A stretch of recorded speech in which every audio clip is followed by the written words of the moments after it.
Bueno, entonces yo soy Juan David Moreno, residente de ortopedia y traumatología de cuarto año.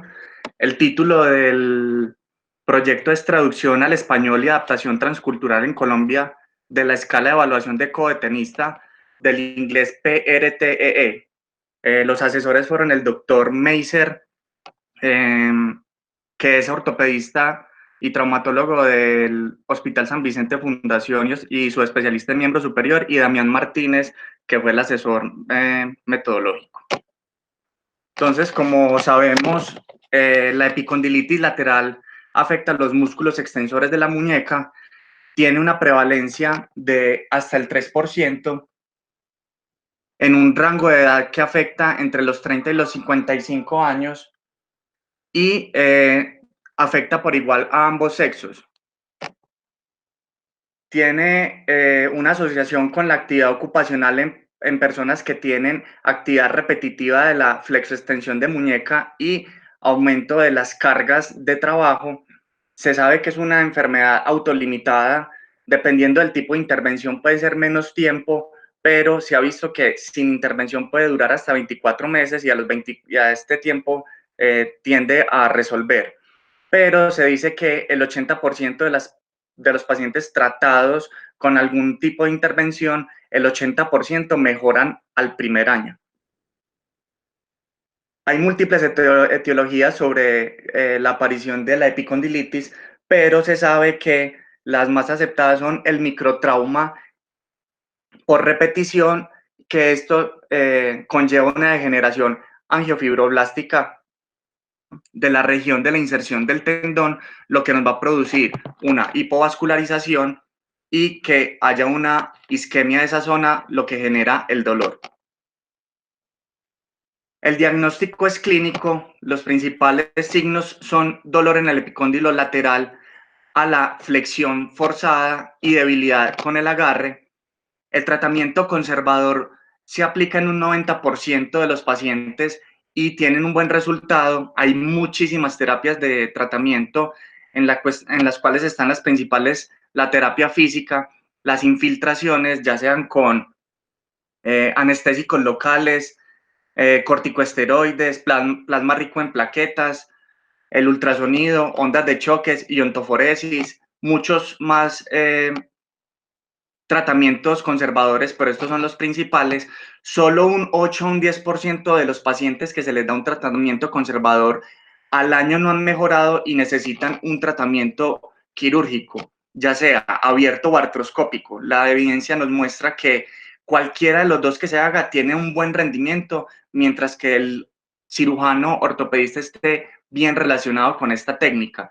Pero lo que nos han mostrado los estudios a largo plazo es que las complicaciones y los resultados satisfactorios para el paciente están bien acentuados o bien avalados por cualquiera de las dos técnicas.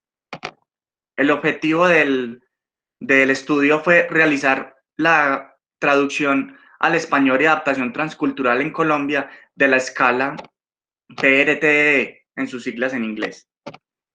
La metodología se utilizó las guías dadas por Dorcas en el 2000, que fueron unas guías para hacer una adaptación transcultural de autorreportes, y estos nos daban 5 parámetros o 5 pasos a seguir para que se disminuyeran los sesgos y tener una buenos pasos metodológicos y que se pudiera dar una buena adaptación transcultural. La primera son la traducción directa, que se coge la escala original y se hace una traducción al español colombiano. Para esta fase se utilizaron dos traductores certificados por el Ministerio de Educación para que nos hicieran la traducción del idioma inglés al español colombiano. Fueron contactados de forma independiente para que no tuvieran como ninguna relación y la escala tuviera la mayor validez. Cuando se hizo esta traducción, estas dos traducciones, se hizo la síntesis de la traducción con el grupo compuesto por el ortopedista, el residente a cargo, que era yo, y un representante de los pacientes. se escogió cuál escala tenía mejor adaptación o mejor traducción y que tuviese unas palabras fáciles de comprender.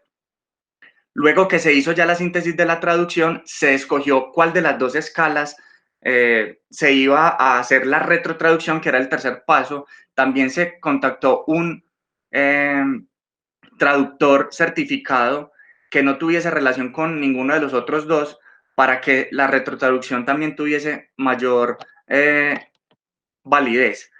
Al hacer esta retrotraducción, otra vez se hizo una revisión por el comité compuesto por las tres personas. Se miró que tuviera una buena regulación semántica de las palabras para que pudiese tener que no tuviese ninguna inconveniente con la interpretación de estas palabras.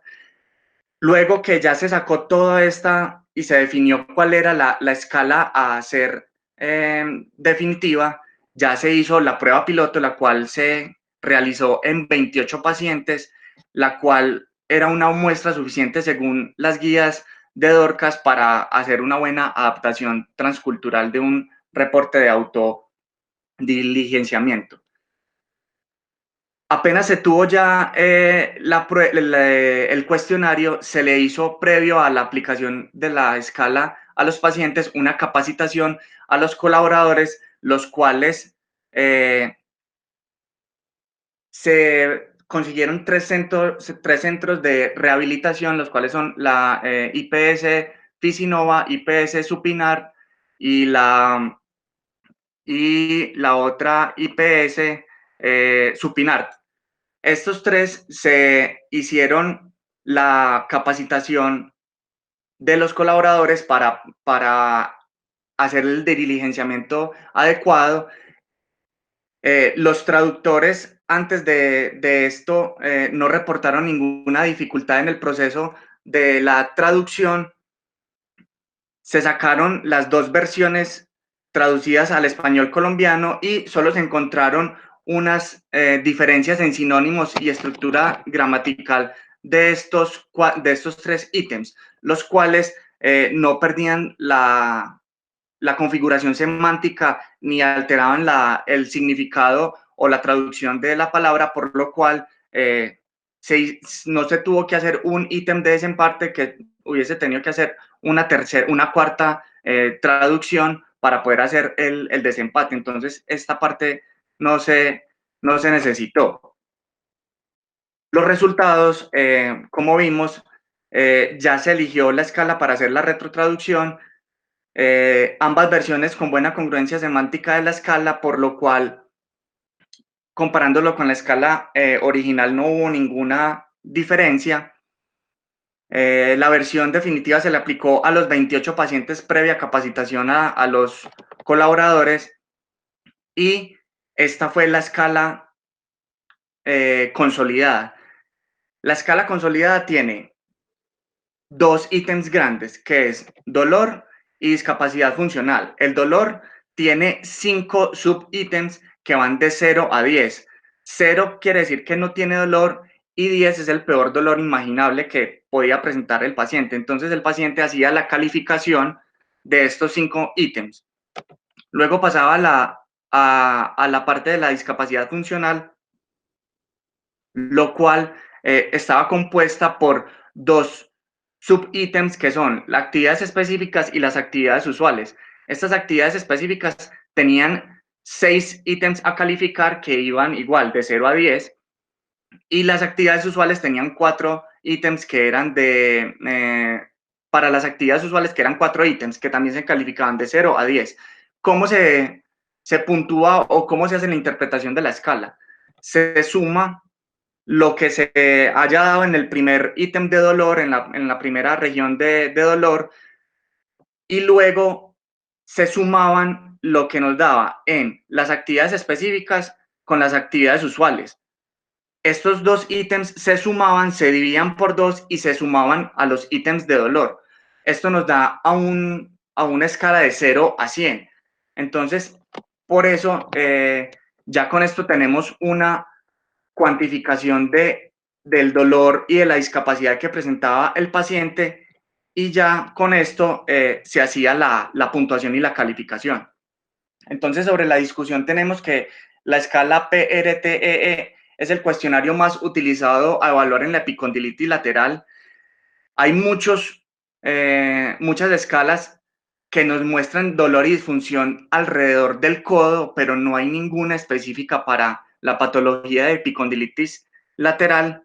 Se dice que la escala PRT en su idioma original se considera apropiada para evaluar la epicondilitis lateral porque se ha visto que tiene una adecuada validez de constructo, confiabilidad y reproducibilidad, y que no existe ninguna escala en el español colombiano adaptada para Colombia para determinar la gravedad de epicondilitis lateral.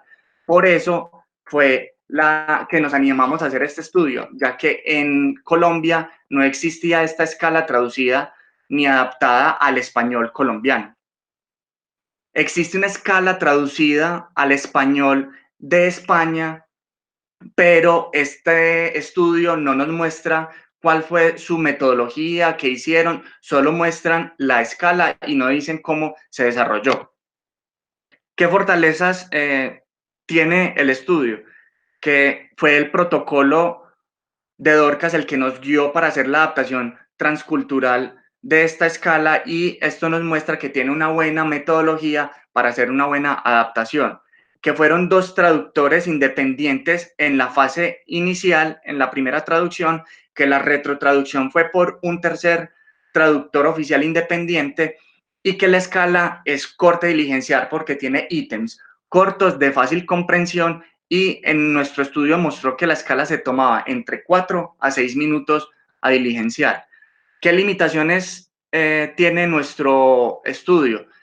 Que el tamaño de muestra fue pequeño por una limitante inicial que fue conseguir los centros de captación de pacientes. Se tomaron mucho tiempo en hacer las autorizaciones para empezar el estudio y por eso no se logró hacer una validación de la escala, la cual se necesitan 10 pacientes por ítems para poder hacer una validación, lo que se necesitan alrededor de 150 pacientes. Entonces, pero el tamaño que se logró es adecuado para hacer la adaptación transcultural.